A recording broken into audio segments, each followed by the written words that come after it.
16 বছর রাষ্ট্র ক্ষমতার অপব্যবহার করে আওয়ামী লীগ সরকারের মদতপুষ্ট হয়ে বিপুল অর্থ সম্পদের মালিক হয়েছেন অনেকে। অভ্যুত্থানের পর তড়িগড়ি করে দেশ ছেড়ে পালিয়ে যাওয়ায় তাদের অধিকাংশ স্থাবর অস্থাবর সম্পত্তি সুরক্ষা নিশ্চিত করতে পারেননি। সেই অবৈধভাবে অর্জিত সম্পদের সন্ধানে একের পর এক অভিযান চালাচ্ছে তদন্তকারী সংস্থাগুলো। অভিযানে তাদের ফ্ল্যাট, ভবন ও ব্যবসা প্রতিষ্ঠান নিয়ন্ত্রণে নেওয়ার পাশাপাশি উদ্ধার হচ্ছে বিলাসবহুল নানা পণ্য সামগ্রী। সাম্প্রতিক সময়ে আওয়ামী লীগের সাবেক ভূমিমন্ত্রী সাইফুজ্জামান চৌধুরী এবং সাবেক সেনা কর্মকর্তা জিয়াউল হাসানের ফ্ল্যাটে অভিযান চালায় দুদক। গত এক বছরে আওয়ামীপন্থী সম্পদশালীদের দেশে বিদেশে থাকা প্রায় 40,000 কোটি টাকার স্থাবর অস্থাবর সম্পদ জব্দ করেছে দুদক।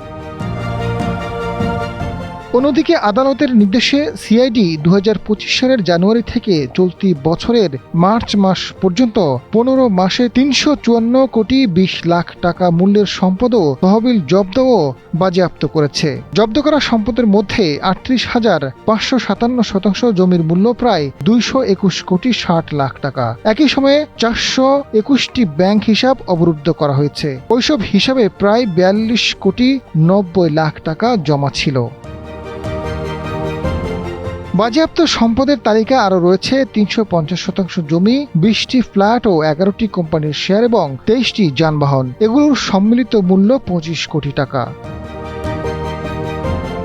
দুদক যেসব প্রভাবশালীর বিরুদ্ধে মামলা করেছে তাদের মধ্যে রয়েছে হাজার হাজার কোটি টাকা আত্মসাতের অভিযোগ ওঠা এস আলম গ্রুপের চেয়ারম্যান মোহাম্মদ সাইফুল আলম, বেক্সিমকোর সালমান এফ রহমান, ক্ষমতাচ্যুত শেখ হাসিনা, তার ছেলে সজীব ওয়াজেদ জয় ও মেয়ে পুতুল, বোন রেহানা, রেহানার ছেলে ববি, রেহানার মেয়ে রূপন্তী ও টিউলিপ। আওয়ামী লীগের সাবেক মন্ত্রী আসাদুজ্জামান খান কামাল, আনিসুল হক, গোলাম দস্তগীর গাজী, টিপু মুন্সি, তাজুল ইসলাম, হাসানুল হক ইনু, রেজাউল করিম, তাদের বিরুদ্ধে অবৈধ অর্জন, বিদেশে অর্থ পাচার করার অভিযোগও রয়েছে। আজাদ ফারুক, সময়ের আলো।